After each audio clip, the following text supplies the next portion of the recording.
its provenance, those kind of things. So that, possibly that fact of the visual approach, if you like, and we visually approach that which is in the distance. And here I am on the salt line again, dramatizing that effect, if you like. When I look up the salt line, there's a man in the distance there. I guess he's a man, actually. The little black splodge in the distance, who is walking away from me, who is actually leaving the event horizon of my vision. I'll walk up there and have a look. And but there are things in the distance, which is bushes and trees.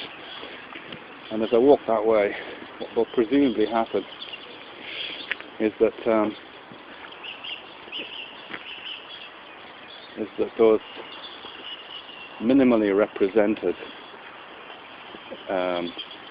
indistinct, featureless, relatively unified objects and events and phenomena will start to distinguish themselves. And here I'm reminded, actually, when I was a kid, when I was about 9, I took an eye test, and that's when I realised that I needed glasses for the first time. Up until that point, I didn't know I didn't need glasses. And I always assumed, it's a funny thing about that, I always assumed that everyone was seeing the way that I was seeing, and it was just a sort of optical fact that this thing that receded into the distance, it just became all blurred.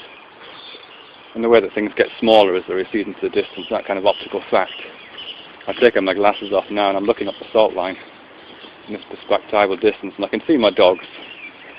They're about 15 and 30 feet away from me.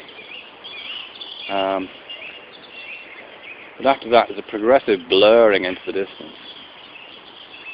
And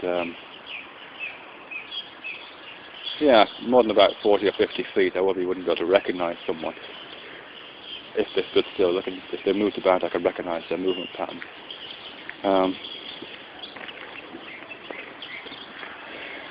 in a way, I think what's happening when I take my glasses off and let my short-sightedness work for me, it's just an enhancement of the effect that I think we all have, which is that objects which are distant and diminished in size because of that distance, but also blurred just because of the atmospheric effect, become kind of unified and have that quality of indistinctness and featurelessness, and possibly salience, because we need to know what's around. And it's only when we approach them or they approach us that they start to acquire all those features.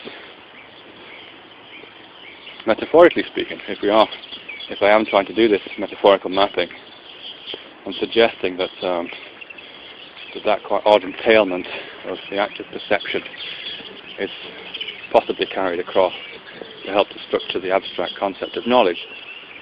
Then,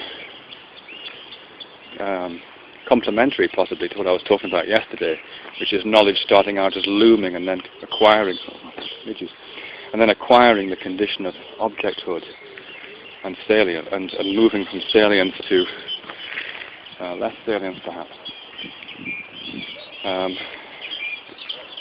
This kind of understanding, objects appear not exactly irrelevant, but they appear much more distanced and vague and central, and we move towards them, or we allow ourselves to move towards them, and as we move toward them and they move towards us, then as we move towards the object of knowledge, I beg your pardon, so as we acquire knowledge, as we gain knowledge, or as knowledge gains us, then we start to see its distinguishing features. We start to recognize its movement patterns. We start to see its family resemblances to other people and other bodies of knowledge. And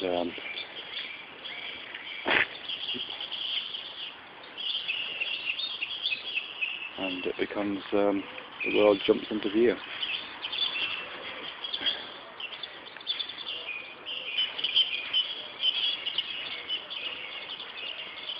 I must find find out the names of some of these birds, actually. At the moment, they're just sounds.